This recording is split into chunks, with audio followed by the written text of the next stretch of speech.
अधर्मी चंचुला ने क्यों सुना शिव पुराण? आखिर कैसे बनी पार्वती की सखी? शिव पुराण की कथा के अनुसार एक बार वाशकल नामक गांव में बिंदुक नाम का ब्राह्मण रहता था। वह बड़ा दुरात्मा और महापापी था। यद्यपि उसकी स्त्री बहुत सुंदर थी, लेकिन वह कुमार पर ही चलता था। उसकी पत्नी का नाम चंचुला था और वह सदैव धर्म के पालन में लगी रहती थी। इस तरह कुकर्म में लगे हुए उस ब्राह्मण के साथ उसे बहुत वर्ष बीत गए। अपने धर्म के नष्ट होने के डर से कभी भी अपने धर्म से विचलित नहीं हुई, लेकिन उसका पति तो दुराचारी था, इसलिए दुराचारी पति के आचरण से प्रभावित होकर वह स्त्री भी अपने ही पति की तरह दूरचारिणी हो गई। बहुत समय बीत जाने के बाद वह दूषित बुद्धि वाला दुष्ट ब्राह्मण समय के अनुसार मृत्यु को प्राप्त होकर नरक में चला गया। बहुत दिनों तक नरक के दुख भोग कर वह पापी एक भयंकर पिशाच हो गया। दूसरी तरफ उस दुराचारी पति की मृत्यु के पश्चात चंचुला बहुत समय तक अपने पुत्रों के साथ अपने घर में ही रहती। एक दिन ईश्वर कृपा से वह अपने भाई बंधुओं के साथ एक तीर्थ क्षेत्र में चली गई। तीर्थ यात्रियों के साथ उसने तीर्थ के जल में स्नान किया और अपने भाइयों के साथ इधर-उधर घूमने लगी। वहां उसने एक देव मंदिर में एक ब्राह्मण को भगवान शिव की परम पवित्र और उत्तम पौराणिक कथा कहते हुए सुना। वह ब्राह्मण यह कह रहे थे कि जो स्त्रियां पर पुरुषों के साथ व्यभिचार करती हैं, यमराज के दूत उन्हें बहुत कष्ट देते हैं। ऐसा सुनकर चंचुला भय से कांपने लगी। उसने विचार किया कि उसने तो अपने पति के साथ बहुत पाप किए हैं, तो उसे भी उन पापों का दंड भोगना पड़ेगा।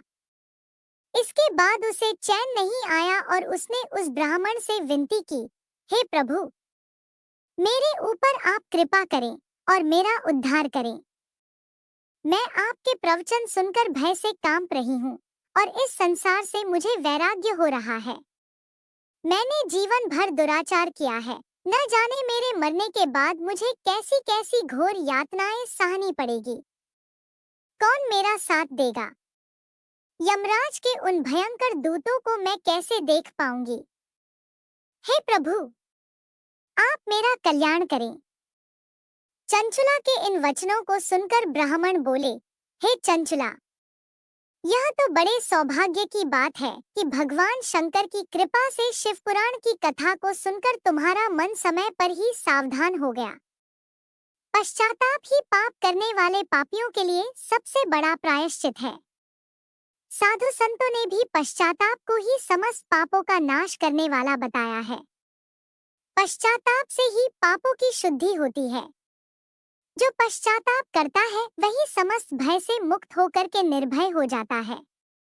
इसलिए ब्राह्मण पत्नी, तुम विषयों से अपने मन को हटाओ और भक्ति भाव से भगवान शंकर की इस पावन कथा को सुनो। इस कथा को सुनने से तुम्हारे चित्त की शुद्धि होगी और तुम्हें मोक्ष की प्राप्ति हो जाएगी। ऐसा सुनने के बाद उस चंचुला ने शिव पुराण की कथा को सुनने की इच्छा से मन में उस ब्राह्मण देव की सेवा का संकल्प लिया और उन्हीं के साथ रहने लगी। उसके पश्चात शुद्ध बुद्धि वाले उस ब्राह्मण ने उस स्त्री यानी चंचुला को शिव पुराण की समस्त कथा सुनाई। तत्पश्चात समय का चक्र पूरा होने के बाद भक्ति, ज्ञान और वैराग्य से युक्त हुई चंचुला ने अपने शरीर को बिना किसी कष्ट के त्याग दिया। जैसे ही चंचुला ने अपने शरीर को त्यागा, भगवान शंकर का भेजा हुआ दिव्य विमान वहां पहुंच गया और भगवान शंकर के गणों ने चंचुला को उस विमान पर बिठाया और शिवलोक में ले गए। वह दिव्य रूप धारिणी दिव्यांगना हो चुकी थी। चंचुला ने वहां साक्षात भगवान शंकर को देखा। उनके 5 मुख थे और हर मुख में उनकी 3 आंखें थी। मस्तक पर चंद्रमा सुशोभित हो रहा था। उन्होंने अपने बाई और माता पार्वती को बिठा रखा था। उनका सारा शरीर भस्म से भासित था। शरीर पर श्वेत वस्त्र शोभा पा रहे थे। इस प्रकार परम उज्ज्वल भगवान शंकर का दर्शन करने के बाद वह ब्राह्मण पत्नी बहुत प्रसन्न हुई। उसने महादेव और पार्वती को प्रणाम किया और उसकी आंखों से अश्रुओं की अविरल धारा बहने लगी।